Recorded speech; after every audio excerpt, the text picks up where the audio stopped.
Hello বন্ধুরা, আজ আর সুপ্রভাত বললাম না, কারণ ব্লগটা 10টার পর থেকেই স্টার্ট করছি।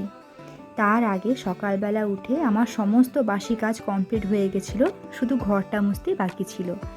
যেহেতু সকালবেলা দাদাভাই স্কুল খেয়ে যান, তাই রান্না বান্নাটা আমি শেষ করলাম, তারপরে সমস্ত কাজে হাত দিয়েছি। মানে এর আগে আমি রান্না বান্না কমপ্লিট করে দাদাভাই খেয়ে স্কুলেও চলে গেছেন, তারপর এসেছিলাম ঘরটা একটু পরিষ্কার করতে।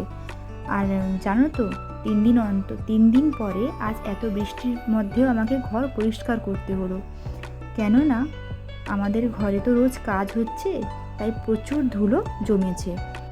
ঘর দুয়ার মুছে পরিষ্কার করে একদম স্নান টান করে আমি রেডি হয়েছিলাম স্টেশনে যাব বলে। মানে আজ মাসিরা আর জেঠুরা মিলে সবাই মিলে যাচ্ছেন ভেলোর। মাসি বলতে আমার দিদির মা।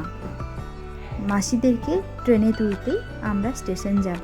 ওনারা সব বেলদা স্টেশন থেকেই উঠবেন। আর যেহেতু আমার বাড়ির কাছাকাছি স্টেশনটা, তাই সবাই মিলে দেখা করতে গিয়েছিলাম। আর জানো তো, স্টেশনে ট্রেনটা একটু লেট ছিল প্রথমে, তাই আমি ধীরে সুস্থেই বেরোচ্ছিলাম, কিন্তু বৃষ্টির জন্য একটু তাড়াহুড়োই করে যেতে হলো। আর যাওয়ার সময় মাসির এই যে নারকেল নাড়ু উনি খুব ভালোবাসেন, এটাই দিতে যাচ্ছিলাম। আর আমি পৌঁছানোর সঙ্গে সঙ্গে দেখি ওনারা পৌঁছে গেছেন। আর জানো তো কী হারে মেঘ উঠিয়েছিল, এতদিন ধরে কন্টিনিউয়াসলি বৃষ্টি হচ্ছে। আর বলার সঙ্গে সঙ্গে না ট্রেনটাও ঢুকে গেছে। তো ওনাদেরকে স্টেশনে তুলে দিয়ে আমরা বাড়ির উদ্দেশ্যে রওনা দিচ্ছিলাম।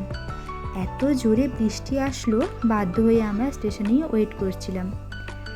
আর ওয়েট করতে করতে ছোট্ট একটা ভিডিও ক্লিপ তোমাদের সঙ্গে শেয়ার করলাম। সবাই মিলে গেছিলাম যেহেতু, কী আর বলবো, বৃষ্টিতে ভিজে ভিজে ঘরটা আসতে হলো। আর বাকিটুকু ব্লগ তোমাদের সঙ্গে মাঝখানে শেয়ার করা হয়নি।